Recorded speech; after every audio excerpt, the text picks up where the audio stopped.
Bismillahirrahmanirrahim. Rabbi shrahli sadri wa yassirli amri wahlul 'uqdatam min lisani yafqahu qawli. Okey, rasanya kita boleh dah mula pada malam ini Kelam suara tak clear. Okey, dah clear kan? Nampak Ustaz Encik lah Asrul. Okey. So, okey, alhamdulillah selamat bertemu pada anda yang baru pertama kali. Saya tengok ada quite many nama-nama baru. Assalamualaikum, selamat malam kepada Datuk Datin, mungkin yang ada dekat sini, Prof, Doktor, kepada tuan-tuan, puan-puan, saudara-saudari, sahabat-sahabat yang saya sayangi. InsyaAllah kita akan ambil masa selama lebih kurang 1 jam untuk diskusi. Dan kalau boleh saya nak anda sebelum saya bermula lah, silentkan dulu ataupun mutekan dulu mic sebab nanti at the end of the session nanti insyaAllah kita akan ada sesi QA. Okay, bagi anda yang nak on video boleh, nak on camera boleh, tapi pastikan berpakaian sopan lah. Okay. And then satu lagi saya nak kalau boleh anda tunggu sehingga akhir sebab akhir nanti saya akan jemput ada 3 orang tetamu yang insyaAllah akan share dengan anda something yang special yang saya rasa anda patut dengar lah apa sebenarnya yang nak disampaikan. Okay. So kita akan terus mulakan sesi pada malam ini. Jika anda ada apa-apa burning questions yang nak tanya boleh type dulu dalam chat box dan insyaAllah kita akan cuba bantu untuk jawab. Okay.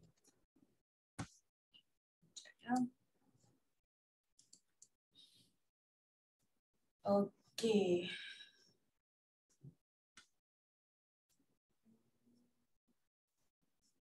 Nampak tak saya share ni? Ijan nampak ke? Nampak doktor. Ada split sikit lah.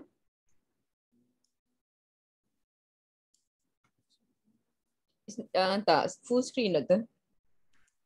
Tak full screen lah doktor. Tak full screen. Wait. Okay. Okay. So malam ni sebenarnya santai-santai saja jangan stres-stres, relax saja. Dan pada malam ni sebab malam kan, so kalau siang lain sikit sesi dia, you all maybe fresh kan. So malam saya akan lebih banyak bercerita, share banyak gambar-gambar yang anda boleh tengok, boleh visualize dan insyaAllah benda ni akan jadi hopefully something yang memberikan ilmu lah pada kita malam ni. Okay, so topik-topik ni saya akan cuba explain secara sekali lalu dan insyaAllah akhir nanti kita akan ada sesi soal jawab kalau ada apa-apa yang nak tanya ataupun kalau anda rasa macam nak tanya dalam box pun boleh sebab kita ada beberapa orang doktor-doktor pakar, coach-coach yang akan cuba bantu untuk jawab soalan. Okey, saya sebenarnya masih juga belajar lah sama dengan anda semua yang ada dekat sini, 57 orang Dan saya harap kalau ada apa-apa yang saya perkatakan nanti akan menimbulkan, menyinggung perasaan kalau ada rasa yang terasa ke kena ingat saya tak bermaksud untuk itu. Apa yang saya share pada malam ini adalah semata-mata ikhlas dari hati dan saya harap kita boleh sama-sama buka minda, lapangkan dada dan kita cuba belajar something. Okay? Dan apa yang kita share, kita akan berkongsi pada malam ini adalah something yang for me as a professional lah. Okay. Kadang-kadang kita orang profesional ni pun ataupun untuk orang yang biasa, yang non-professional, untuk guru-guru yang mungkin ada dekat sini, ada kalanya kita rasa macam, oh aku macam dah okay lah. Maybe ilmu ni bukan untuk kita. Mungkin ada yang rasa gitu. Mungkin apa yang saya nak sampaikan ni kita rasa macam oh I'm okay, I have nothing wrong with my body, saya dah sihat, mungkin ada, alhamdulillah.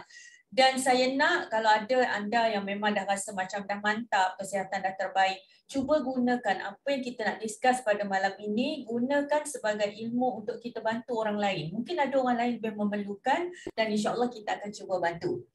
Okey, untuk first kali saya nak anda renungkan bersama-sama. Okey, cuba tengok ni. Ada beberapa fakta yang saya nak letak dekat sini lah. Eating less does not cause fat loss. Kita dah makan sikit kan? Makan memang ya Allah jaga sangat portion tu sikit, stop add saja. Tapi berat badan makin naik. Okey, ada kan? Tak menyebabkan lemak kita hilang, dan kita juga mungkin tergolong antara salah satu daripada kategori orang ni. Ada yang makan macam-macam jenis, makan dengan pizzanya, coke lah, fries, tapi tetap slim. Tak naik-naik badan dia. Ataupun mungkin another kategori, mungkin termasuk kita juga yang kita bau je, hidu je. Lalu je ikut coklat ke apa, berat badan dah naik. Maybe this is only the mitos, tapi saya just nak buka fikiran anda bahawa kita ni ada banyak kategori of body. Kita mungkin termasuk dalam salah satu yang mana. And why I think people not fat? Kenapa orang yang kurus, yang slim ni memang dia tak gemuk-gemuk? Ramai saya rasa daripada kawan-kawan kita kan. Makanlah apa benda semua pun tapi tak gemuk-gemuk. Macam-macam makan. Okay? Dan apa yang saya selalu perhatikan lah, kenapa sebenarnya kita ada masalah badan kita ni. Kadang-kadang kita punya perhubungan kita punya trust ataupun kita punya hubungan kita antara lapar dengan makan. Perasaan lapar kita dengan habit makan kita tu, the relationship tu dia tak berapa kuat bonding dia. Okay? So kadang-kadang kita pelik, selalu lapar. Baru je lepas makan, terus rasa lapar. Ada ramai daripada kita juga gini, yang menyebabkan kita buatlah diet apa-apa pun, kita akan selalu fail sebab kita selalu lapar. Ada something wrong somewhere yang kita akan discover as time goes by nanti, insyaAllah. Ataupun kadang-kadang mengapa kita kadang-kadang fail tu sebab kita makan ketika terlalu lapar. Kita punya the first sense of hunger, kita kadang-kadang kita tak trust ataupun kita terlalu sibuk. Kita dah rasa lapar tapi kita kata, oh tak apalah, aku nak buat kerja lain dulu, aku sibuk. Mungkin ni bukan lapar yang sebenar, wallahualam. So kita tak makan pada masa kita ada the first rasa lapar tu, dan kita tunggu sampai betul-betul lapar, yang menyebabkan bila kita dah betul-betul lapar, kita akan tend to cari benda-benda yang apa? Yang high calorie. Contohnya benda-benda yang bergoreng, benda-benda yang bercheesy, bercoklat. Itu yang kita akan cari sebab dia nak sudden rush of energy. Kita akan cari benda-benda yang high calorie, high glycemic index. Ataupun kadang-kadang perasan tak? Kita masih lagi makan walaupun kita sudah kenyang. Dah rasa kenyang tapi sebab kita entertain kawan kita, kita keluar dengan member-member, kita rasa macam nak ngok-ngak something lah, tak puas kita masih lagi makan sedangkan kita tak berapa lapar ataupun kita sudah kenyang pada masa tu. So ni adalah antara faktor-faktor the love-hate relationship antara lapar dengan tabiat makan kita. So ni yang kita nak tackle. Ada juga kita ni kadang-kadang setiap hari memang kita bersukan, burn energy, memang pergi cycling, memang pergi jogging semua, pergi gym. Tetapi craving kita jadi lebih besar. Kalau biasanya hari yang kita tak exercise, craving kita mungkin kecil je, satu je. Tapi pada hari kita bersukan, kita exercise, craving kita jadi sebesar dinosaur contohnya. It's uncontrollable, unstoppable, jadi nak makan jadi lapar. So kenapa? Ada something, ada science di sebalik kenapa craving tu. So ilmu yang kita perlu tahu sebenarnya. And then emosi tidak stabil. Ada something tak kena juga bila emosi tidak stabil. Dan stres. Stres ni berada di luar kawalan. Kita tak tahu dah nak buat apa. Kadang-kadang kan, betul tak? Stres, tak tahu nak buat apa, nak makan tu pun kita naik, makan ni pun naik berat badan, tak makan pun naik. So ni adalah antara benda-benda yang dia jadi vicious cycle ataupun dia menjadi satu kitaran apa? Kitaran yang tak habis-habis, never ending story.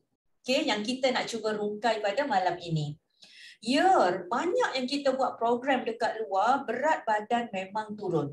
Wow, ada inch loss banyak, turun banyak berat badan. Tapi bila kita tengok blood result, masih lagi berada di tahap yang tidak memuaskan. Ada something wrong somewhere kenapa badan kita respon dengan cara tersebut. Yang ni yang kita kena perlu aware. Dan bagi anda yang memang berada dalam medical field, dalam medical punya profession ni, kita walaupun kita merawat pesakit, walaupun kita setiap hari orang sakit datang tanya pada kita, tetapi prioriti adalah kesihatan diri kita sendiri. Ni saya just bagi tahu dekat sini sebab saya tadi dengan Dr. Zul, suami saya, kami dah lalu sudah berapa puluh tahun kami servis dulu klinikal, kita rawat pesakit tapi kadang-kadang bila kita too overwork, kita terlalu sacrificekan banyak benda untuk patient dan sebagainya, kadang-kadang kesihatan kita tak terjaga. And not only profession sebagai doktor, dekat medical, nurse dan sebagainya, any profession, sometimes kita terlalu prioritisekan orang lain sampai kita tak ambil tahu badan kita sendiri. So yang ni yang kita kena nak tengok pada malam ni. Okey, dah diet, dah bersukan tapi berat badan masih tak turun. So yang ni yang kita nak tengok dekat mana sebenarnya. Saya tak kata sukan ni salah. Saya tak kata semua diet ni salah. No. Tapi ada something yang kita kena faham kenapa berlakunya benda ni. Ada dia punya, kalau medical kita panggil patofisiologi. Ada dia punya step by step yang perlu kita fahami supaya kita dapat rungkai segala kekusutan ini, insya-Allah. Okey, ramai daripada kita juga yang counting calories. Kan berapa kalori nak makan hari ni? Oh, kalau nak betul-betul diet tak boleh lebih 600 kalori contohnya. So banyak sangat program dekat luar sana yang based on counting calories.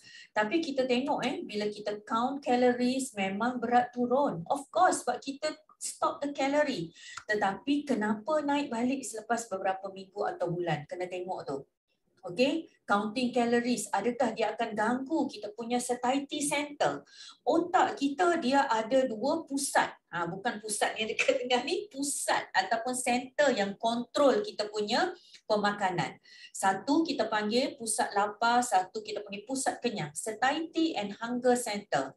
So Allah Ta'ala dah jadikan badan kita bila kita makan pemakanan yang nutrisi dia betul, kedua-dua center ni akan berada pada tahap yang balance. Pusat lapar akan sentiasa berada dalam keadaan yang balance dengan pusat kenyang. Maknanya sepatutnya bila time waktu lapar kita makan dan pusat kenyang pun akan cope, kita akan rasa kenyang.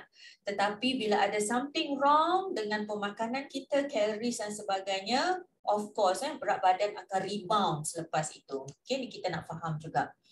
Okay, so next kita nak tengok juga ramai daripada kita juga yang kurus. Saya tak nafikan ada orang ramai dekat sini, saya rasa yang badan memang dah mantap, dah kurus, dah slim.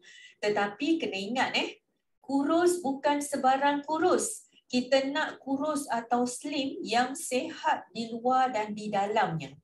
Sihat luar maksudnya skin. Tak ada yang problem dengan eczema, psoriasis. Kurus tapi kulit tiba-tiba fungal infection. Tak mau. Ada benda yang tak kena juga. Ataupun kita kurus tetapi bila kita check, kita punya visceral fat kita tinggi. So ni kita boleh dapat daripada blood test dan sebagainya. Dan visceral fat ni dia akan ada banyak trouble ataupun masalah dekat dalam badan kita. So yang ni yang kita nak tekankan dekat sini, bahawa bukan simply kurus. Memang everybody nak kurus kan, nak slim, nak pakai baju kebaya size S daripada double XL nak turun kepada M contohnya. Kita nak tu, tetapi kita nak slim atau kurus kita dalam keadaan yang sihat. Okay, so kalau ikut conventional theory, conventional theory of obesity prevention ni senang je. Kita kena balance calorie in, calories out. Okay, kalori yang masuk dengan kalori yang keluar. Okay, yang ni yang kena balance. Kalau kalori masuk tu lebih dan kalori yang keluar melalui exercise dan sebagainya tu kurang, maka benda ni akan menyebabkan obesity. Inilah sebenarnya conventional theory yang dulu. Tapi saya tak pasti anda setuju tak agak-agak? Setuju ke kalau kalori masuk banyak tapi yang keluar tu sikit, maka kita akan ada excess calories dalam badan yang menyebabkan berat badan bertambah. Partially betul. Okey, betul juga tu. Tetapi apa yang lebih penting, kita kena tengok quantity and quality. Ini adalah kalori in, jumlah kalori yang masuk. Tetapi yang lebih penting adalah kualiti makanan yang kita makan. Saya nak letak simple example, contoh yang senang. Kedua-dua ni adalah 300 kalori. Tetapi apa yang penting adalah how our body reacts kepada makanan yang kita ambil itu. 300 kalori, bila kita kira-kira kalori saja, dia akan masuk dalam kota kalori kita per day. Tetapi what happen with these 300 calories yang masuk dalam badan kita? Dalam ni ada apa? Ada sugarnya, ada dairies-nya, ada maybe kita letak pewarna apa semua. So benda ni akan spike di insulin dengan blood sugar kita. Tetapi the 300 calories apple, gajus, ini adalah calories yang ada fiber, boleh buffer the blood gula, penyerapan gula dalam darah. Dia ada antioksidan dalam ni, a lot of phytonutrients yang akan bantu membaiki inflammation dalam badan. So inilah sebenarnya ilmu yang kita kena ada, yang selama ini kita tercari-cari, selama ini kita buntu. Kenapa masih tak berjaya lagi badan aku ni nak dapat berat badan dan kesihatan yang terbaik. So penting kena faham, bukan sekadar count calories. Penting kalori tu, tetapi quality of the calories itu adalah lebih bermakna. Okay, so cuba tengok apa yang ada dekat sini. Gula dengan lemak. Okay, this is trans fat, semua ada dekat sini ni. Yang mana sebenarnya yang lebih bahaya pada kita? Kadang-kadang kita terfikir kan, kena analyze salah satu ni. Adakah lemak ataupun sugar? So dalam banyak-banyak program biasa yang kita tengok dekat luar, kebanyakan mereka menyalahkan lemak. Betul tak? Sebab yang kita nampak, bila makan benda berlemak, dia akan jadi lemak dalam badan kita. Directly kita akan nampak gitu kan. Makan benda-benda lemak. Kalau dekat Johor ni, lemak apa dia panggil tu? Tetel-tetel kan. Yang obvious nampak lemak-lemak tu. Lepas ni perut buncit lah, jadi lemak dalam badan kita. Sedangkan kita tak tahu bahawa sugar ataupun gula dalam pemakanan kita akan di-convert juga kepada lemak dalam darah kita. One of the lemak is actually dalam bentuk triglyceride. Yang kita check the fasting lipid profile kan, ada LDL, HDL, triglyceride, non HDL. So semua tu adalah daripada sugar. So kita pun tak apalah, diet lah. Diet kita nak ambil makanan-makanan yang low fat. Cuba tengok apa jadi kalau kita beli makanan, contohnya yogurt ke apa semua yang less fat. Ya, okay, less fat. Di sini makanan yang regular 9 gram. Nampak tak sini? 0 gram. Maknanya kita pilih makanan yang kurang lemak lah konon-kononnya, nak sihat kan. Tetapi bila dia dah kurang lemak, biasanya manufacturing ni dia bijak. Lemak ni dia akan trigger kita punya taste bud, dia jadi sedap. Dia jadi lemak, sedap. And then kita tends to repeat lagi nak makan. Tapi bila dia kurangkan lemak, so manufacturing ni dia takut dia hilang lebih ramai customer, dia terpaksa tambahkan gula. And you see the sugars here daripada 6 gram naik kepada 19 grams. Sebab lemak dah tak ada ni, 0% dah lemak ni, kita nak sedap, kita kena tambah sugar. Nampak tak? So this is one of the ilmu yang kita kena ada, how to read the food labels. Dan yang ni lah yang kita tekankan salah satu faktor kejayaan. Nanti anda akan dengar daripada 3 orang yang akan share at the end of the talk nanti. Salah satu faktor mereka tahu, mereka belajar, mereka dalami apa sebenarnya ada dalam label makanan yang kita beli dekat supermarket dan sebagainya. Itu adalah ilmu yang penting. Okey, dan gula adalah salah satu kepada penyumbang keradangan dalam badan kita. Okey, sugar dan gula ni juga dia sumbangkan kepada keradangan, dia menyumbang juga kepada cancer cells.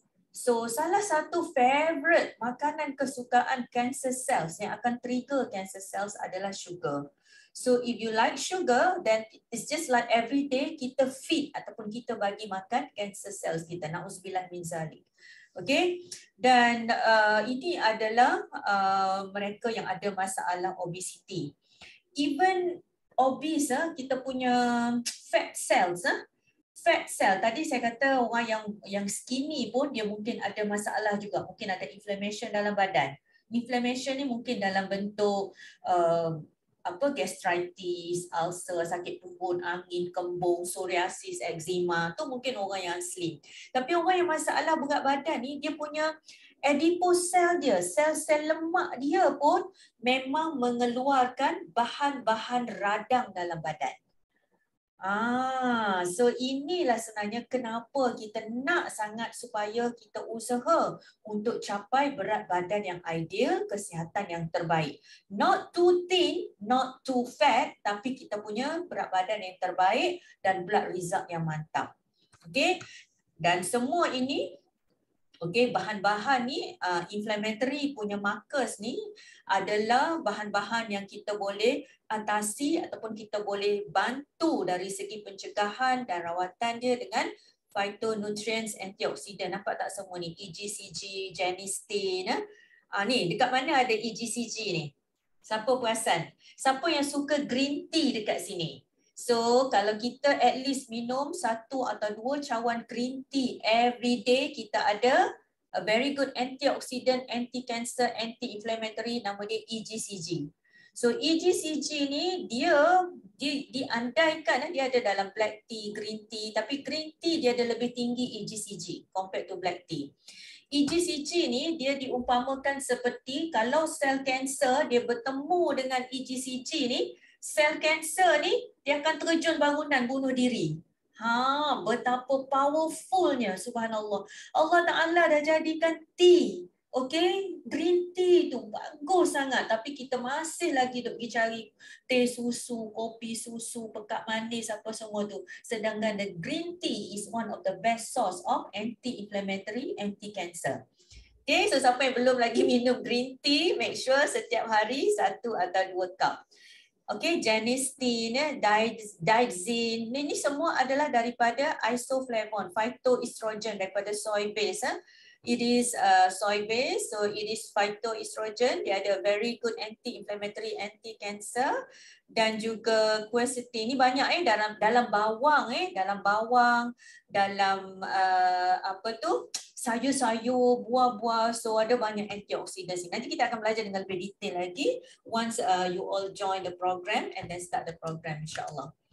Okay, so tadi saya sebut pasal inflammation atau radang. So bagi anda yang belum biasa dengan perkataan inflammation, masa yang musim-musim COVID hari tu, mesti ramai yang perasan doktor tu sebut radang paru-paru, kan?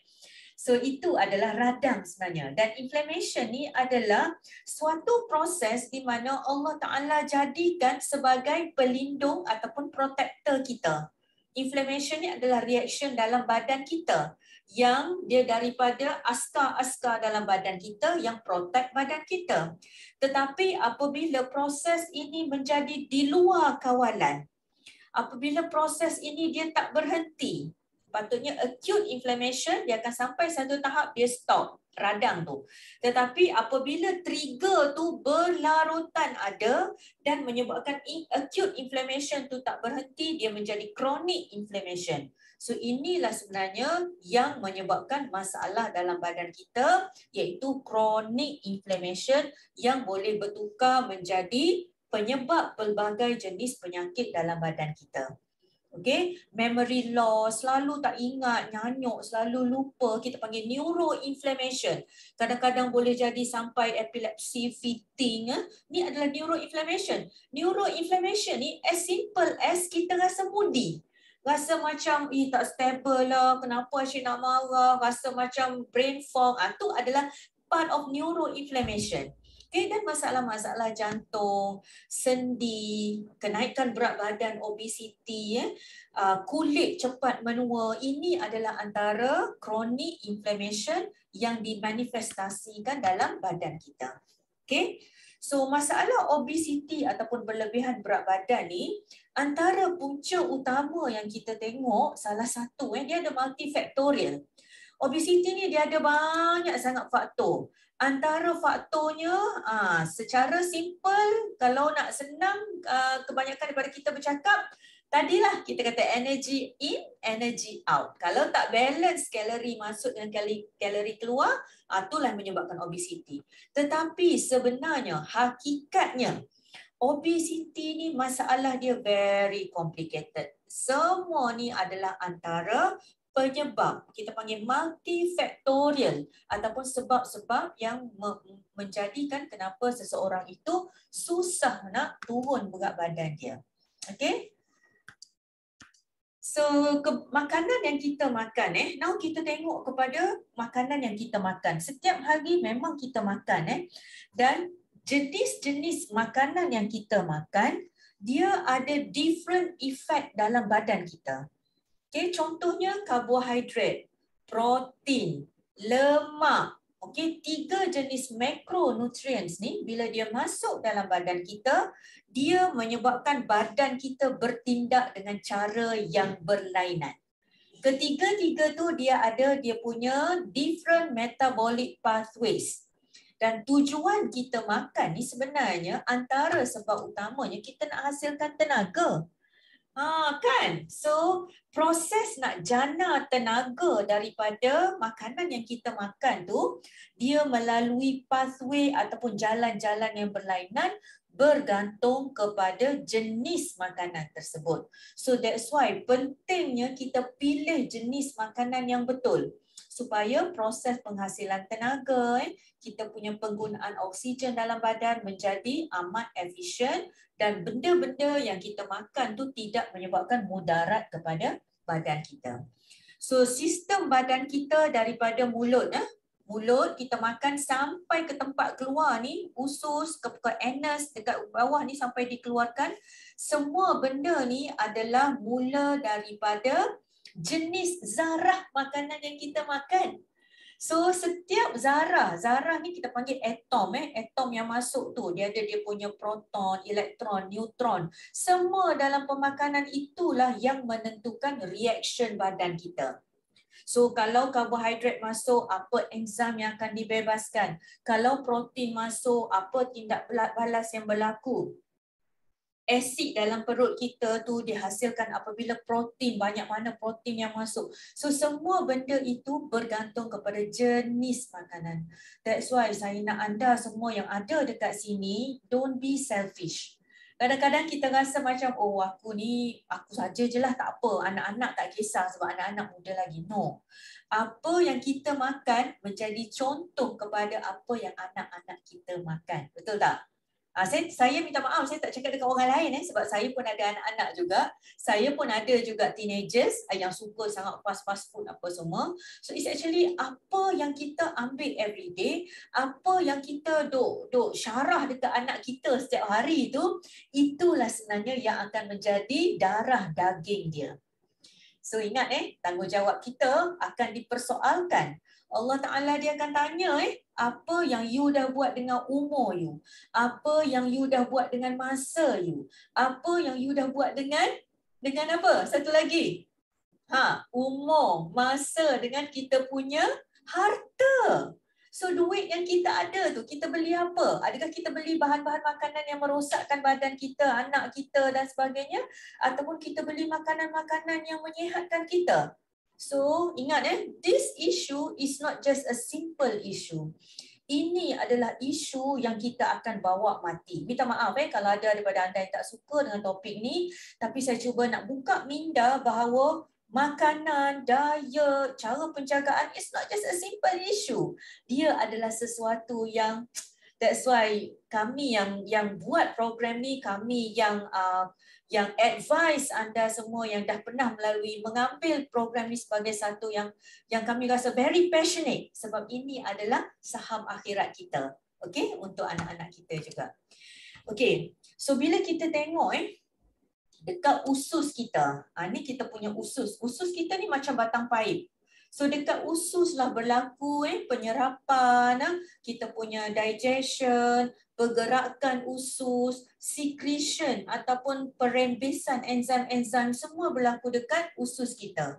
Dan dekat usus ni dia ada hormons ataupun enzim-enzim yang fungsi dia penting sangat untuk kontrol food intake ataupun pengambilan makanan kita dan cara energy expenditure, macam mana energi itu dihasilkan. Okay. Dan ada lebih kurang 20 different peptide hormones yang dihasilkan dalam usus yang dia akan target otak kita. Okay. Otak kita adalah antara organ yang terpenting yang mengawal appetite dan juga rasa kenyang atau lapar.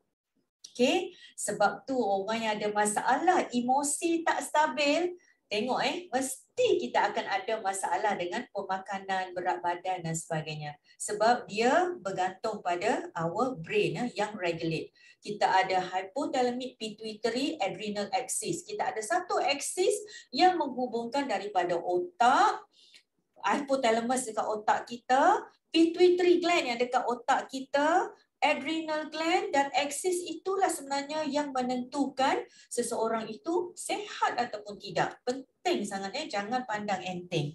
So ini adalah antara hormons yang akan dibebaskan dalam kita punya usus kita, dalam darah kita. This is the blood vessels.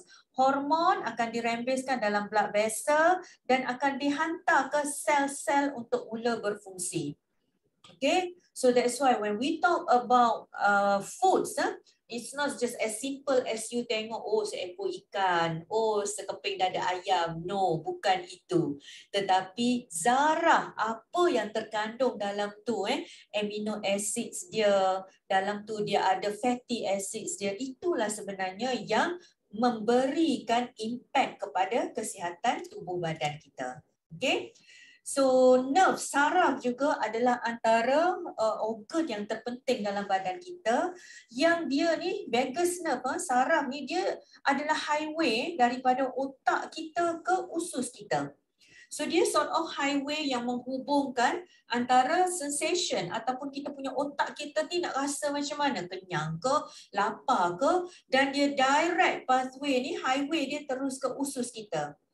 Dan ini sebenarnya dikawal oleh mycobacterium. So dekat usus, okay, Allah Ta'ala dah jadikan mycobacterium yang sepatutnya balance antara bakteria, dia ada jenis bakteria baik dengan bakteria jahat, ada nama-nama dia. Dan the balance of mycobacterium inilah sebenarnya yang memberikan protection ataupun yang memberikan kesihatan yang terbaik kepada setiap orang itu. Dan apa yang menentukan balance mycobacterium yang betul dekat usus ni? Makanan yang kita makan. So mycobacterium, makanan dia adalah more towards fiber. So kalaulah everyday kita duk makan fast food saja, mana nak ada fiber dalam fast food? Ada fiber tak? Adalah sikit. Mungkin dalam burger kan dia letak salad sikit, selai gulai. Adalah sikit. Tetapi yang lebih-lebihnya adalah sugar, fat apa semua yang akan merosakkan mycobacterium dekat usus kita. So inilah sebenarnya struktur dalam badan kita yang membantu mengawal kesihatan kita yang kita kena jaga. Okey, jangan main-main. Dan benda ini memberikan satu impact kepada kesihatan kita. Walaupun kita rasa macam kita ni fit, kita selalu exercise, kita selalu beraktiviti, tetapi kadang-kadang tanpa kita sedari, dalaman badan kita sedang rosak, sedang inflame. So walaupun anda yang ada dekat sini masih lagi muda, maybe ada yang early 20s, 30s, mungkin kalau bagi macam batch saya 50s, kami dalam batch 50-an, 60-an ni kita dah lebih cakna kan pasal kesihatan. Tapi for those of you dekat sini yang masih muda, masih lagi aktif ke sana sini, mungkin anda kadang-kadang terlepas pandang. So saya nak walaupun anda yang muda pun yang rasa macam dah sihat, sometimes your stress level akan menyebabkan kerosakan dalam badan juga. So make sure you all ada juga pemeriksaan berkala, screening blood test, dan boleh juga discuss dengan kami kalau ada apa-apa yang rasa macam tak sedap badan. Satu lagi yang saya nak highlight dekat sini adalah tidur. So walaupun kita rasa macam kita dah jaga makan, stress level kita dah okay, not that bad, tetapi kalau tidur kita masih dalam keadaan yang tak terjaga, maka ini juga adalah something yang kita kena risau. So ilmu tidur ni kena ada 2 atau 3 jam lecture. Kena ada slot khusus. Bagi anda yang memang dalam grup yang kita dah buat program ni, ada satu slot yang memang saya bagi talk pasal tidur. Macam mana nak jaga tidur, apa tidur yang terbaik, macam mana nak dapat tidur yang very good deep sleep, REM sleep, apa jadi kalau tidur kita tak betul, apa penyakit yang berkaitan, semua ni kita akan belajar nanti insyaAllah. Okay. So as a conclusion, bukan conclusion lagi, ada beberapa slide lagi, saya just nak bagi tahu daripada apa yang saya bagi tahu dekat tadi. Untuk sihat ni kita kena istiqamah. Kita kena ada effort dan dia tak ada shortcut. So untuk sihat dia adalah satu journey, satu perjalanan mencari ilmu dan kita kena ada satu determination ataupun satu semangat yang jitu bukannya hot chicken shit, hangat-hangat tahi ayam. Okay, kena ada semangat dan determination insya-Allah. Problemnya kadang-kadang sebab saya pun as a medical professional, mungkin ada ramai doktor dekat sini. Kita kadang-kadang bila kita tengok pesakit ataupun anda sendiri yang bukan doktor pun, kadang-kadang bila kita kena something penyakit tu, kita treat dia punya penyakit tu saja. Contohnya demam. Bila kita demam, of course lah memanglah kita ambil Panadol kan. Tetapi demam tu sebenarnya adalah manifestasi apa sebenarnya yang tak kena dalam badan kita. Ada infection somewhere. Ataupun kalau demam yang berpanjangan, mungkin ada keradangan. Mungkin simptom-simptom early cancer. Kita tak tahu So root cause dia inilah yang kita akan tackle dengan cara anti-inflammatory diet. Tengok yang dekat belakang. Ni dekat belakang saya ni. This is anti-inflammatory diet yang akan kita tackle the root cause of the diseases. Okay, dan ini adalah mainly daripada penjagaan pemakanan. So macam mana daripada makanan ni boleh repair badan kita? Okay, kalau kita tengok satu contoh makanan, contohnya apa nak ambil? Bawang putih lah, garlic kan. Garlic ni dia ada banyak sangat dia punya zat dia. Okay, ataupun jenis-jenis macam spices, herbs. So Allah Ta'ala ni dia jadikan bahan-bahan antioxidants, anti-inflammatory, bahan-bahan phytonutrients dalam tumbuhan ni, dia akan target khusus kepada sel yang rosak. Contohnya kalau dia ada tindak balas anti-cancer, contoh dalam garlic tu dia ada bahan yang untuk anti-cancer, dia cuma bunuh cancer sel itu saja tanpa dia damage sel dekat sekeliling. Nampak tak? Subhanallah, kalau kita baca betul-betul jurnal-jurnal artikel macam mana tindak balas bahan-bahan antioksidan ni as anti-inflammatory, anti-cancer, betapa spesifik target dia kepada satu-satu sel yang rosak dan dia repair sel rosak itu. Whereas kalau kita ambil rawatan contohnya kemoterapi ke, perasan tak? Ubat-ubatan buatan manusia ni nak tak nak memang kita kena ambil kan kalau kita dah kanser apa semua, na'udzubillah min zalik. Tetapi ubat-ubatan yang kebanyakan ada dekat luar ni dia bukan target kanser sel saja tetapi dia merosakkan juga sel-sel sekeliling. Itulah antara bezanya. Okey, bezanya apa tu, Allah Ta'ala dah jadikan yang terbaik daripada tumbuhan yang kita kena tahu rahsia di sebalik setiap yang dihasilkan tu. Okey, insya-Allah. Dan inilah sebenarnya target kita di mana kita nak ambil food as medicine, okey? Makanan yang kita makan every day sebagai ubat kita. Dan kita tak nak bergantung kepada ubat-ubatan seumur hidup. Okey, jangan salah sangka saya bukannya nak kata kalau anda ada makan ubat apa semua stop. No, jangan jangan salah sangka. Saya nak anda faham bahawa kalau yang anda memang on ubat, makan ubat, please. Follow the instruction as what your doctors told you. Tapi kalau memang kita jaga pemakanan betul-betul, kita follow apa makanan yang anti radang dan sebagainya, insya-Allah dos ubat-ubatan tu kita boleh control, reduce dan sebagainya insya-Allah. Okay, so beza sebab pemakanan kita ni bukan sekadar kita nak kenyangkan perut kita, tetapi kita nak repair kita punya DNA. DNA ataupun sel baka kita. Okay, so bagi anda yang merancang untuk kahwin, nak ada anak, nak anak lagi, so just walaupun kita ada orang kata alamak, kita yang dah tak ada anak, ada cucu tu macam mana tak boleh beranak. No, penting juga kita dapat ilmu ni. Sebab apa yang kita makan itu adalah untuk sel baka kita, untuk keturunan kita. Dan DNA ni dia bukan saja something yang kita kena pandang enteng, tetapi dia adalah something yang memang kita kena fikir bahawa oh, ini adalah sebenarnya tujuan kita makan. Bukan sekadar kita makan untuk kenyang dekat mulut, dekat perut, sedap saja, no. Tetapi apa yang kita makan inilah yang akan membentukkan setiap molekul pada DNA kita. Okay, all the amino acids, proteins dan sebagainya, inilah yang dibentukkan oleh zarah makanan yang kita makan. Okay, so now masuk kepada last part. Apa itu anti-inflammatory diet?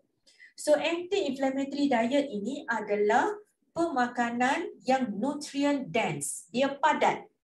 So kita makan, that's why kita makan sikit je, tetapi sebab dia padat dengan nutrisi, jadi dia akan bagi optimal health. Anti-inflammatory diet ni adalah satu bentuk pemakanan yang balance dan kita fokuskan kepada sayur-sayur, buah, lemak yang baik, spices, jenis-jenis herba, dan kita limitkan pengambilan processed meat, daging-daging merah, added sugar, refined grains, processed oils dan sebagainya. So anti-inflammatory diet juga didesain untuk reduce the chronic inflammation. Okay, utama dia adalah untuk reduce chronic inflammation dan dia based kepada Mediterranean diet. Okay, so kita follow the anti-inflammatory food pyramid dekat sini. Ini sebagai general saja. Perincian dia kita akan bagi nanti semasa anda start program, nantilah perincian tentang piramid makanan ini. Okay, dan kita juga menekankan konsep food synergy pada anda. So once you start the program, kita akan tekankan apa food synergy yang kena buat every day untuk boostkan pembaikan badan kita. So insyaAllah kita dah ada beberapa siri talk yang kita akan guide anda mengenai food synergy. Penting kadang-kadang kita makan macam oh nak kita sembrono je kan, tambah ni, campur ni, mix tu, tak ada ilmu. Sekarang dalam program ini nanti bila anda dah start program, you buat something dengan ilmu. Beza dia punya hasil dia bila kita buat something secara membabi buta saja ataupun bila kita buat something dengan cara ilmu. Okay? Kenapa kita nak combinekan lemon dengan sayur hijau, kenapa kita nak combinekan salmon dengan grass fed yogurt, ada sebab dia. Kenapa nak combinekan tomato dengan brokoli, okay? Ataupun as simple as biasa kita goreng ikan kan, ataupun masuk dalam air fryer kan, ikan tu biasa kita letak garam kunyit, betul tak? Ke ada yang dinner tadi makan ikan goreng letak garam kunyit. So, untuk boostkan pembaikan badan kita, tak salah boleh makan ikan goreng tapi goreng masuk dalam air fryer, non-stick pan ke, guna minyak yang betul, yang itu penting. Tetapi untuk boostkan, cepatkan pembaikan badan kita, kita tambahkan apa? Tips pada malam ini, tambahkan black pepper. Ambil lada hitam, kita dah salutkan ikan tu dengan garam kunyit, kita tabur sikit lada hitam. Because food synergy ni dia enhancements of nutrition absorption. So bila kita letak black pepper, dalam black pepper dia ada phytonutrients nama piperin. So piperin ni dia akan increase absorption of antioxidant curcumin dalam kunyit tu sebanyak 2000 kali ganda. Masya Allah. So siapa yang betul-betul nak ilmu, tolong join, tolong buat betul-betul, tanya coach anda. Sebab ilmu ni insya-Allah kita akan boleh dapat dalam program ni. Okay, so last kali saya nak remind siapa yang belum pernah buat blood test, tolong. tolong buat blood test sebab dari situlah kita sebenarnya tahu keadaan dalaman badan kita. Even as a doctors, I can see few names here, doctors. So make sure, doktor pun selama ni kita duk ambil darah orang saja, make sure annually or every 6 months kita check juga darah kita sendiri, kita tengok kita punya fasting lipid profile, renal function test, liver function test dan sebagainya. So bila tarikh last kita buat saringan pemeriksaan kesihatan dan blood test? Ni untuk soalan muhasabah sebelum tidur ni. 6 bulan sekali, setahun sekali, berapa latest bacaan kita? Fasting blood sugar, HbA1c, ni yang penting-penting ni. ESR, HSCRP, GFR kita, HDL, LDL, GGT, ALT, berapa last bacaan? Adakah normal, adakah tak normal? Yang ni penting. Berapa julat blood pressure kita? Kena tahu ni Dan untuk wanita yang 40-45 ke atas, pernah tak kita buat pap smear mammogram? Okey, yang ni penting juga untuk kita tepuk dada, tanya setakat mana kita menyayangi diri kita. Atau at least kita buat biometrik, kita tengok kita punya visceral fat, umur badan kita. Yang ni kita boleh cuba tanya coach masing-masing, you all boleh buat dengan coach anda. So kita tak nak hidup kita berlalu dengan penyakit-penyakit. Kalau boleh kita nak supaya kehidupan kita sehingga pada akhirnya insya-Allah berakhir dengan tenang. Okay, saya suka sangat sharing daripada salah seorang coach kita tadi. Tentang penyakit ibu ayah dia. Ibu dia sudah berumur, dah tua. Dia kata, alah doktor, kita tua pun lama-lama mati juga. Something like that lah ayat dia. Tapi bagus doktor yang jawab tu. Dia kata, ya betul makcik, tapi kita nak supaya kita mati dalam senyuman, dalam keadaan yang baik dan bukannya mati dekat ICU dalam keadaan koma ke apa semua. Saya tambah sikit lah. So kalau boleh kita nak supaya end of our life dan supaya sepanjang hidup kita berada dalam keadaan yang sihat insya-Allah. Dan kita tak nak ni, na'udzubillah min zalik, penyakit-penyakit ini adalah penyakit-penyakit yang berkaitan dengan pemakanan dan lifestyle. Okay, lifestyle kita yang insya-Allah kita boleh ubah. Kita tak nak penyakit-penyakit ini. Okay, breast cancer ataupun maybe ending dengan diabetic food ataupun ending dengan dialysis. Na'udzubillah min zalik. Saya tunjuk ini sebagai contoh, tidak ada kena-mengena dengan hidup yang mati dan saya doakan mudah-mudahan semua yang kita ada dekat sini insya-Allah diberikan kesihatan yang terbaik. Okey, saya rasa tu saja. Liver, fatty liver pun saya highlight dekat sini sebab lately banyak sangat kes fatty liver, hati yang berlemak. Even yang masih muda pun, ramai daripada kes yang kita dapat dia punya fasting fasting lipid profile dia tinggi, kolesterol dia tinggi maknanya, dan bila kita tengok liver function test, dia punya liver enzymes dia semua tinggi. Dan bila tengok umur, masya-Allah baru umur 20-an, baru umur 30-an. Okay, just be careful sebab benda ini once dia dah jadi kerosakan yang tahap fibrosis, dia adalah irreversible dan boleh jadi liver cancer. Na'udzubillah min zalik. Okay, so 3 step yang kita buat dalam program ini adalah kita cool down the fire of inflammation, kita nak padamkan api keradangan. Okay, aim juga kita nak stabilkan hormon, kita nak fokus kepada strength ataupun kekuatan kita. Okay, melatonin, growth hormone, acetylcholine. Ini adalah antara hormon-hormon. Kita panggil rejuvenating hormones ataupun hormon-hormon yang akan memberikan pembaharuan dalam badan kita, especially masa kita tidur. Hormon-hormon ni dibebaskan pada masa kita tidur. Antaranya tidur dalam bilik yang gelap. So kalau tidur dalam bilik yang terang, memanglah kita tak akan dapat hormon-hormon rejuvenate ni dan blood pressure kita, masalah obesity dan sebagainya tak akan dapat dibantu. Okay? So program ini dia memerlukan pembelajaran berterusan. Bukannya sekadar, okay, hari ini kita start seminggu, lepas tu, okay, carry on. No. Dia adalah sentiasa kita belajar dari masa ke semasa dan dia adalah secara berkumpulan. Kita buat dalam a group circle. Kita ada circle kita melalui WhatsApp, Telegram, melalui face to face. Dan anda semua mesti sanggup berubah. We won't push you. So kalau you betul-betul nak berubah, silakan. InsyaAllah. Mesti istiqamah dan mesti ada keinginan dan usaha yang tinggi. So the first cycle actually selama 42 hari. Okay, selama 42 hari ada pemakanan-pemakanan tertentu yang kita ada guide. Kebanyakan daripada kita dekat sini rasa macam sayang nak tinggal makanan-makanan ni. Ingatkan dah tak boleh makan terus. No, salah tu. Boleh makan tetapi ada jangka masa tertentu yang anda mesti berpantang. Okey, saya lupa nak letak dekat sini satu hadis Rasulullah. Nanti saya letak kemudian kalau siapa nak, saya dapat ni pada Ustaz Rifki. So memang perut kita ni memang Allah Ta'ala dah jadikan supaya ada satu masa kita berpantang. Supaya kita boleh kembalikan kesihatan badan kita. Antaranya adalah fasting bulan puasa bulan Ramadan. Tetapi ada makanan-makanan tertentu juga yang mesti kita jaga supaya kesihatan kita balik kepada asal, insya-Allah.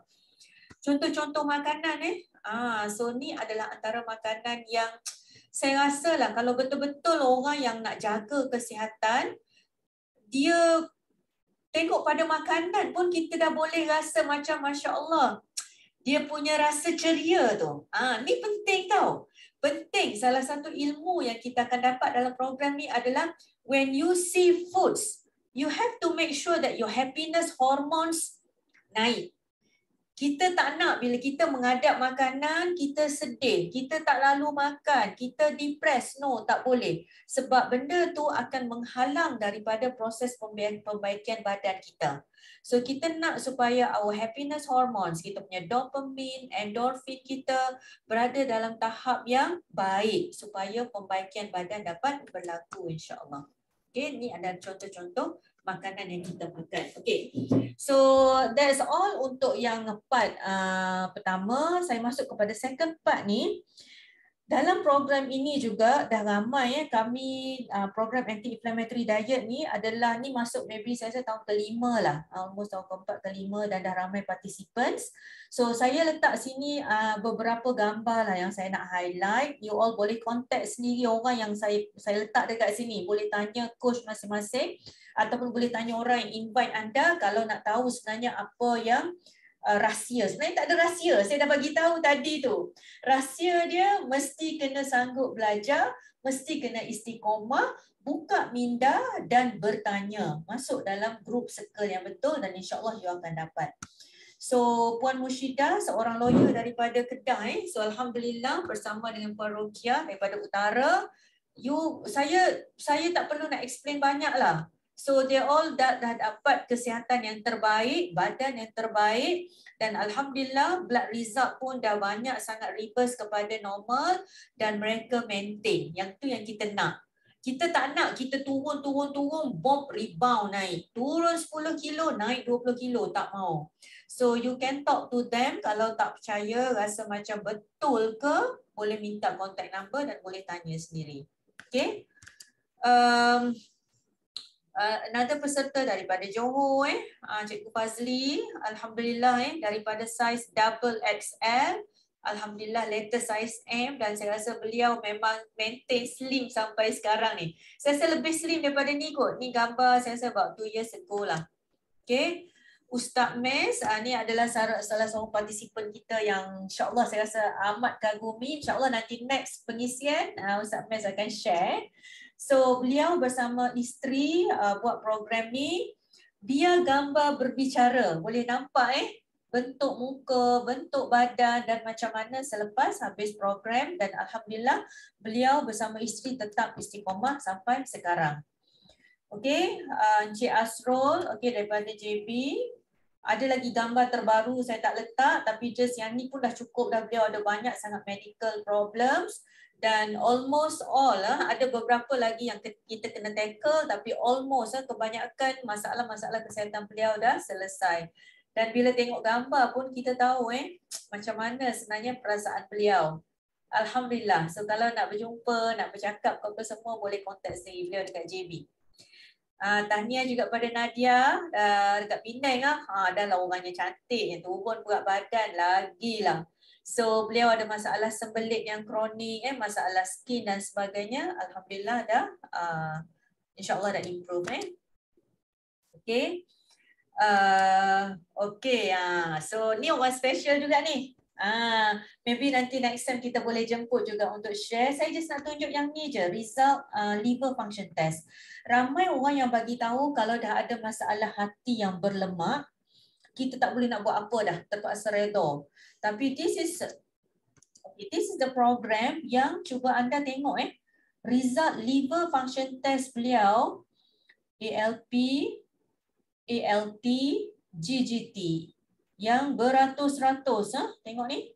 Dan alhamdulillah selepas program semua dah turun ke paras yang normal. Okay, so ni bukan omong-omong kosong, ini adalah something yang proven. Okay, tengok pun kita dah tahu daripada 83.7 kilo, 69.4, dan kalau tak silap saya beliau mengidap masalah gout juga, dan insyaAllah alhamdulillah dah baik sampai sekarang ni. Okay, so Puan Radia 109.3.5, ramai alhamdulillah, ramai dah buat. Dia boleh tengok bukan saja orang dewasa, anak-anak pun. Adik kita ni from Penang, group Coach Ijan daripada utara juga, she's 17 masa buat ni, saya rasa daripada 76 kilos ke 60 kilos. So anak-anak ni insyaAllah kalau ibu dia ni memang betul-betul guide, insyaAllah dengan panduan daripada coach yang betul, insyaAllah mereka boleh buat.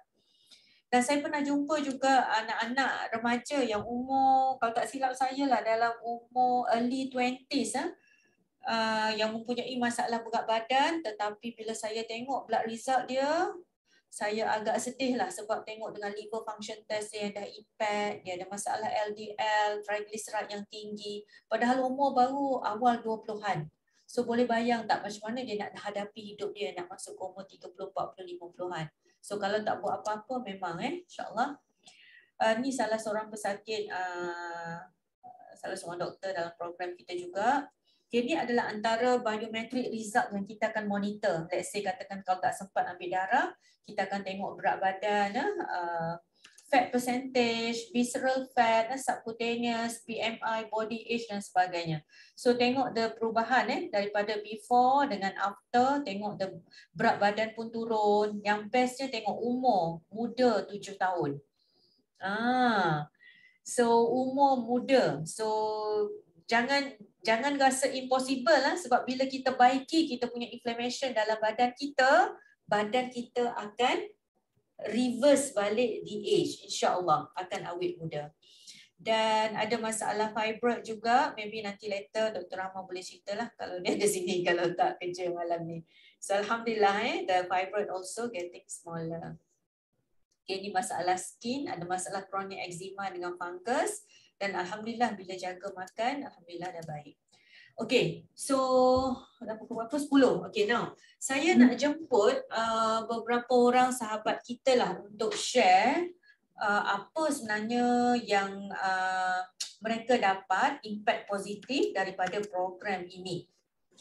Okay, first kali saya nak jemput Ustazah Azila. Ada sini ke Zila? Dah ada? Boleh on mic? Ada doktor? Ada, okay.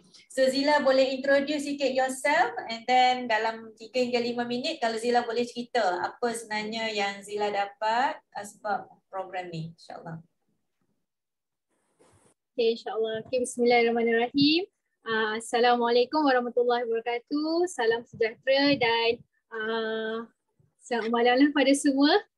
Terutama sekali saya ucapkan terima kasih banyak kepada Dr. Adiba, doktorku yang tersayang, kerana memberi saya ruang dan peluang untuk berkongsi journey saya dalam HD ni.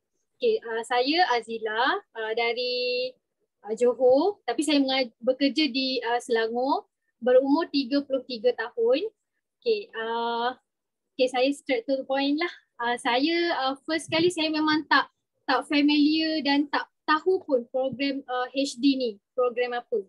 Sebab saya banyak sangat join program diet lain. Tapi saya tak boleh nak saya tak nak mention lah program apa sebab sebab saya tak nak condemn semua program sebab program diet semua tu bagus sebenarnya. Tapi sebenarnya program tu macam tak kena dengan jiwa saya. Okey, lepas tu bila sampai satu masa saya tertarik dengan seorang sahabat saya lah yang bernama Siti Hawa. Saya tengok perubahan dia sangat-sangat ketara. Saya tanya dia, Siti Hawa tu merangkap coach saya lah. Siti Hawa tu saya tanya dia pada tahun 2020, saya tanya dia apa semua HD tu. And then dia terangkan kat saya pun why not saya cuba. Saya cuba sebab saya pun dah letih dengan apa yang saya rasa. Letih dengan saya punya berat, letih dengan saya punya dengan keadaan diri saya lah, sedangkan masa tu umur saya baru 31 tahun. Bagi orang lain maybe muda lagi kan, 31 tahun tu. Tapi saya rasa saya punya sakit tu dah macam orang tua. Saya dah start sakit lutut sebab berat saya 80 kilo, tinggi saya 152 sahaja. Lutut saya dah start berbunyi-bunyi. Lepas tu setiap malam saya punya tumit sakit. Sampai saya memang tak boleh nak tidur lah, menangis. Lepas tu saya ada masalah kulit muka yang sangat-sangat teruk, sensitif. Lepas tu saya punya migraine start setiap minggu. Boleh katakan setiap minggu migraine saya tu datang sampai saya rasa macam saya ambil ubat dekat klinik untuk dapatkan untuk redakan saya punya migraine tu. Yang paling teruk migraine saya tu sampai saya hampir accident. Masa tu saya bertugas dekat Sarawak lah masa tu. Jadi saya rasa macam ya Allah, kenapa dengan diri saya ni kan. Lepas tu saya macam saya punya paling ketara sekali saya dapat sakit period saya lah doktor. Semua period saya setahun sekali sahaja. Setahun sekali period datang macam tak betul. Jadi bila period datang tak betul, emosi kita jadi teruk. Lepas tu sembelit saya sampai berdarah. Lepas tu apa lagi? Tumit bisa, lutut semua sakit, obesity, berat makin naik. Lepas tu macam paling saya tak suka sekali period tak betul dan saya ada cyst dan juga PCOS lah. Jadi saya macam ya Allah Tuhanku, kenapa ni kan? Lepas tu saya tanyalah Siti Hawa kawan saya tu, okey tak HD ni? Lepas tu dia kata okey sangat-sangat, ada doktor, ada ilmu semua fakta. Jadi saya kata dengan diri saya, okey why not kita cuba. Kita cuba. Lepas tu saya ada dengar talk doktor, first time saya dengar talk doktor tu, saya menangis. Saya rasa macam ya Allah Tuhanku, macam tu. Tu yang menyebabkan saya tertarik sangat-sangat dengan program ni sebab saya rasa kalau ada doktor, lepas tu tambahan pula kena ambil blood test. Memang blood test tu tak boleh nak tipu kita punya keadaan badan kita lah. Lepas tu bila makin lama kelamaan, alhamdulillah tanpa saya sedar, hampir 2 tahun saya join HD ni, paling ketara saya baru perasan yang saya kurang dah tak ada demam. Migraine saya pun saya dah tak ada langsung. Lepas tu period saya alhamdulillah memang setiap bulan sampai sekarang period saya datang macam biasa. Sebelum ni memang setahun sekali saja. Lepas tu kita tak sedar diri kita, makin lama saya tengok baju saya ni mengembang ke ataupun saya yang makin mengecil. Saya macam tu kan. Tu yang saya sedar sekarang. Lepas tu saya punya sakit-sakit saya yang lain pun tak ada.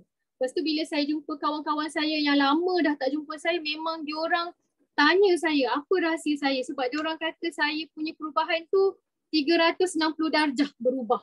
Saya macam 360 darjah. Itulah bila saya tengok gambar saya yang sebelum ni dengan sekarang, sangat-sangat jauh berbeza. Lepas tu macam mana saya istiqomah dengan HD ni, sebab saya ni seorang yang tak suka putus asa. Saya bukan jenis yang suka putus asa, saya suka cuba benda baru dan saya suka cabar diri saya. Apa-apa saya akan tanya, apa-apa saya akan rujuk orang yang lebih pakar. Contoh macam Dr. Adibah sendiri dan juga kawan saya, coach saya tu Siti Hawa, dan orang yang lebih berpengalaman lah. Lepas tu saya sentiasa fikir Allah ni jadikan diri kita ni sesempurna ciptaan. kita sendiri yang, saya sendirilah yang buat diri kita jadi macam ni. Sebab apa yang kita makan tu melambangkan diri kita. Ini diri saya lah, saya cakap dengan diri saya sendiri.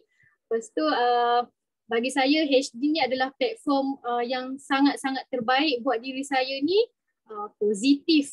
Lepas tu dapat pula ilmu yang sangat-sangat susah nak dapat kat luar. Sebab saya dulu tak pernah belajar benda-benda macam pemakanan. Bila masuk HD ni, wow, baru saya tahu, oh macam ni, kenapa saya tak belajar dulu Kenapa saya tak belajar organ-organ dulu-dululah. Rupanya macam ni, senang saya fikir macam tu. Lepas tu memang saya, last kali memang saya terlampau obses sangat dengan HD ni. Obses lah, diri saya lah obses. Lepas tu InsyaAllah kalau kita dapat ilmu yang betul dengan orang yang betul, yang pakar dengan dalam bidang dia sendiri, kita amalkan dengan penuh disiplin, InsyaAllah hasilnya kita sendiri yang rasa. Itu saja dari saya. Alhamdulillah. Obses sangat sampai dah boleh jual jus Zila. Alhamdulillah. Alhamdulillah. Okay, tanya. So actually Zila tak payah cerita panjang sebab you all dah boleh nampak beza kan macam mana. So Alhamdulillah. Terima kasih Zila dan mudah-mudahan akan terus istiqomah dan dapat apa yang didoakan insya-Allah. Mudah-mudahan dan dapat share dengan lebih ramai orang lagi. Okay, terima kasih Zila. Okay, so saya nak jemput juga orang yang kedua. Okay, kita jemput Dr. Nurhayati. Kak T ada ke sini? Silakan Kak T kalau boleh share. Assalamualaikum. Waalaikumsalam. Okay. Sila Kak T. Okay, dengar Dengar. Okay, masalah saya samalah. Berat badan yang lebih. Dengan kata lain gemuk lah. Saya join HD ni memang sebab nak kurus. Memanglah nak sihat. Tapi yang kita nampak tu adalah gemuk. Tapi sebab dia berlaku secara slow, bermula daripada umur saya 40 tahun lah. Sekarang dah 55 tahun. Berat badan tu naik sikit-sikit sampai satu masa macam dalam gambar tadilah. So tahun ni lah baru saya ada rasa nak kurus. Sebelum ni saya macam tak terfikir pun sebab saya rasa macam saya dah tua kan. So bila saya cuba untuk kurus bukan senang. Sebab masalah lapar, asyik nak makan je, nak mengunyah. Jadi untuk diet tu memang susah. Tapi bila kita dah ada perasaan nak berubah, kita akan cari. Dan Allah temukan saya dengan program Dr. Adibah lah. Yang mana saya rasa sesuai dengan saya dan saya cuba.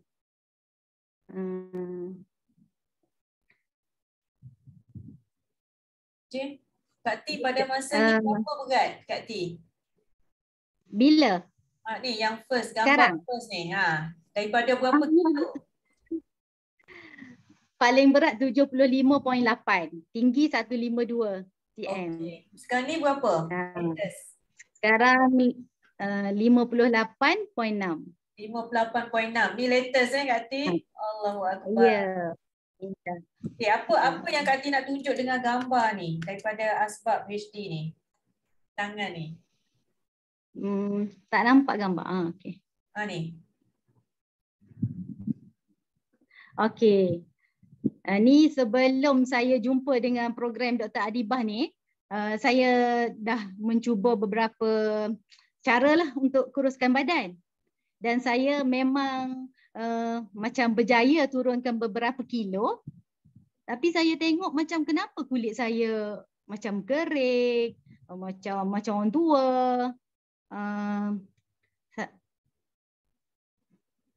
risau juga. Lepas tu saya tak boleh nak buat apa. Saya join Dr. Adibah punya program. Saya tengok tangan saya okey. Saya pun pelik. Dah tak ada dah kulit yang sepatutnya masa ni dah turun dalam 15 kilo, lagi teruk lah sepatutnya kulit saya tu. So, Tapi 15 kilo Kak T, tengok kulit. ya. Improve. Ya. Macam terbalik pula. Ya. InsyaAllah. So bila saya fikir balik, memang bila saya join program HD ni, minum jus tu saya minum banyak sampai 750 ml. Sebelum tu saya minum kalau air kosong memang susah lah, nak habis segelas pun susah lah. Husband saya pun ikut buat sama HD dan berjaya turun jugalah berat badan, tukar saiz baju semua. Tadi saiz baju siapa tu? Yang double XL tu, saiz baju Kak T ke husband? Husband. Wah, Kemeja tu. Alhamdulillah. Daripada double XL.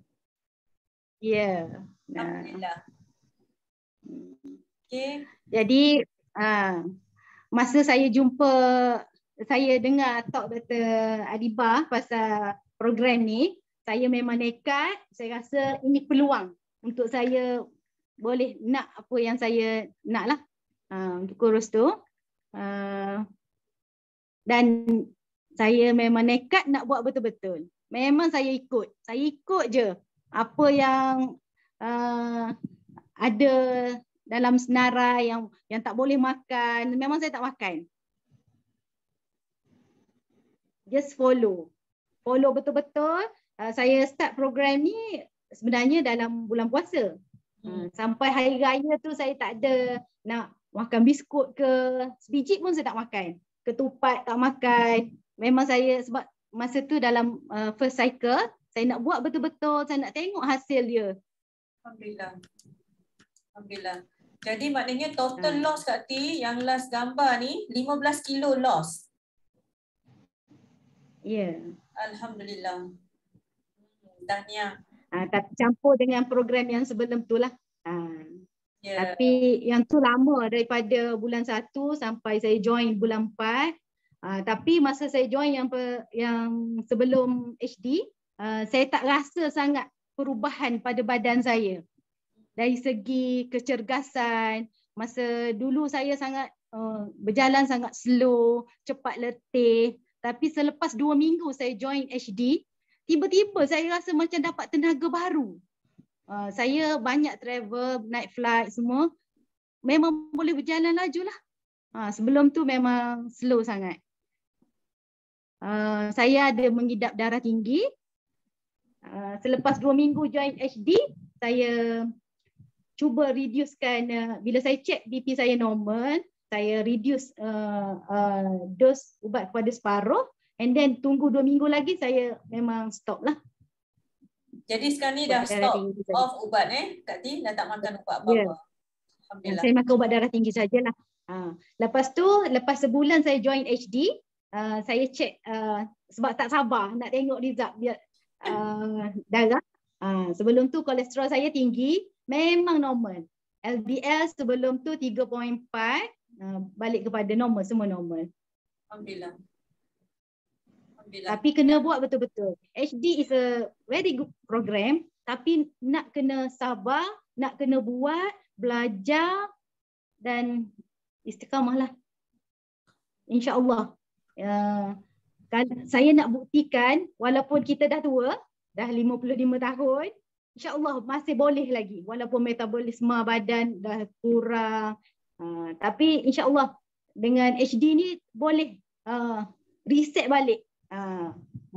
Apa yang dia buat kat dalam, saya rasa sebelum ni saya just imagine macam ni je. Macam dalam badan ni kotor macam aircon yang nak kena servis tu. So betul. Jadi rasa macam rasa ringan, rasa bertenaga, itulah yang paling dulu saya risau bila tak jalan naik tangga, memang rasa penat sangat. Termengah-mengah lah. Alhamdulillah. So untuk yang di luar sana yang tengok ni, masih ada jalan untuk kita kembali sihat lah. Ya. Janji kita buat betul-betul. Pada yang tengah berfikir nak berubah, nak pilih program apa, HD ni memang bagus. Dia boleh bukan sahaja merubah diri kita jadi kurus, dia boleh merubah minda kita, persepsi kita kepada kesihatan. Mungkin dengan ilmu yang kita dapat, saya suka tengok Telegram, WhatsApp daripada coach-coach. Coach saya Dr. Rahmah banyak membantu saya. Walaupun saya dah pandai masak macam-macam, tapi bila masuk program ni, setiap hari saya akan tunjuk masakan saya ke dia. Setiap hari. Kecuali masa dia pergi Dubai, saya tak nak kacau dia. Tapi saya tetap ambil gambar.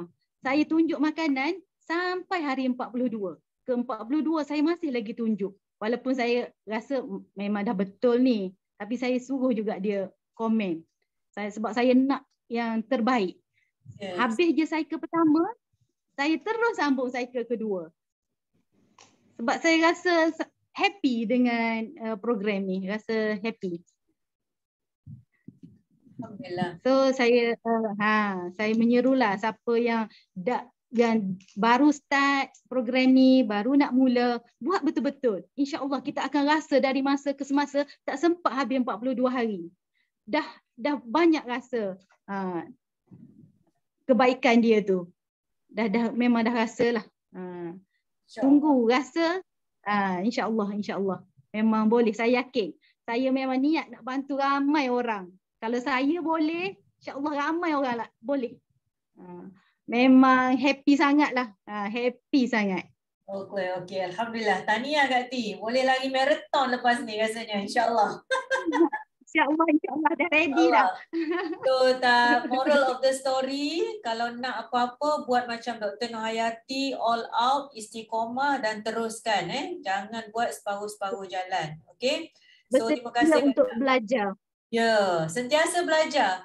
Walaupun dah doktor, saya tengok Masya Allah, very humble sangat. Tanya macam Zila tadi, Ustazah, very humble. Saya kata orang-orang yang berjaya ni memang orang yang sangat humble, yang boleh turunkan ego dia, yang sanggup belajar. So insyaAllah, terima kasih Kak T. Okay. So saya nak jemput orang yang ketiga. Alhamdulillah, silakan kepada Nik Hanaliza. Nik, silakan Nik, ada sini. Ada tak? Assalamualaikum. On mic. Kuat sikit. Dengar tak? Slow. Kuat sikit. Slow lagi. Dengar tak? Okey ni. Hello? Dengar. Okey. Okey, nama saya Nik Hanaliza daripada Kota Baru, Kelantan. Umur saya 41 tahun ni. Saya start HD bulan Februari tahun lepas. Kira-kira masalah saya ni masalah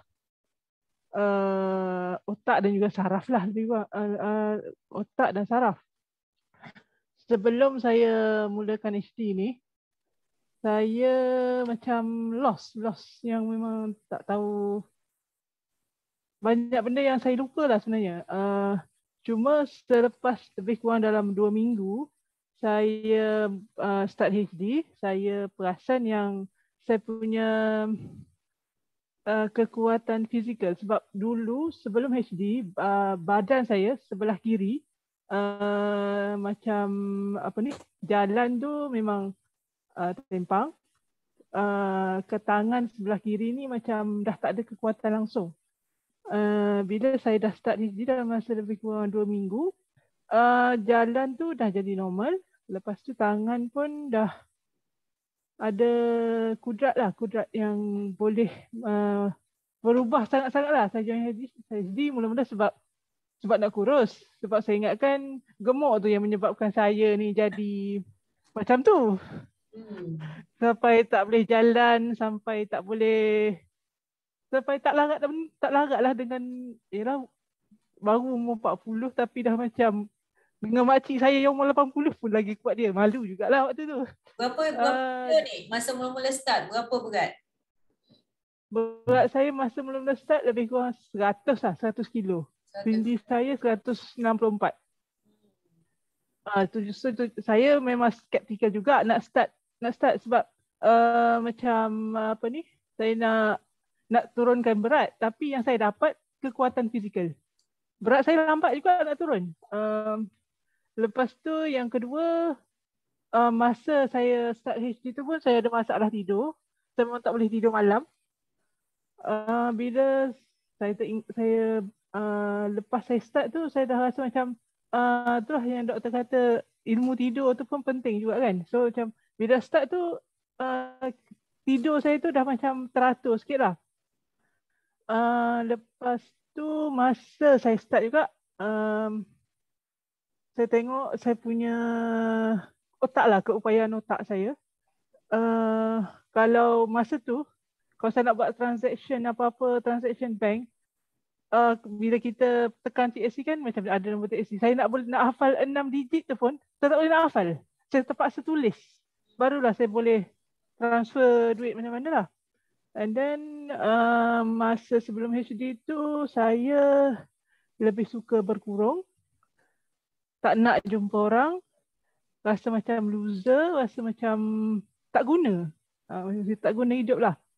And then yang paling saya bersyukur sangat, saya daripada solat atas kerusi berubah jadi solat secara normal.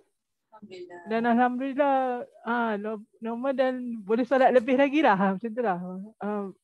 Kira lebih kata menjadi lebih baik lah daripada sebelum, bukan sebelum tu lagi lah. Kiranya kalau ikutkan berat badan saya daripada 99 sekarang dah 66. Berat tu mungkin sebab saya punya rangka besar kot. So macam dia punya BMI tu dah masuk dalam range normal. Cuma hujung-hujung normal lah lagi. Tapi saya punya inch loss memang sangat-sangat ketara lah. Total 30 kilo ni. Alhamdulillah 30 kilo within 1 year. 1 year plus lah. 30 lebih lah. Kadang-kadang dia turun sampai 30 lah lebih kurang. Alhamdulillah.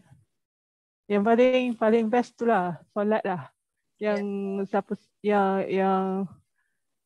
yang masih macam beragu-ragu tu join lah. Sebab dalam ni, even saya ni belajar nutrition dulu.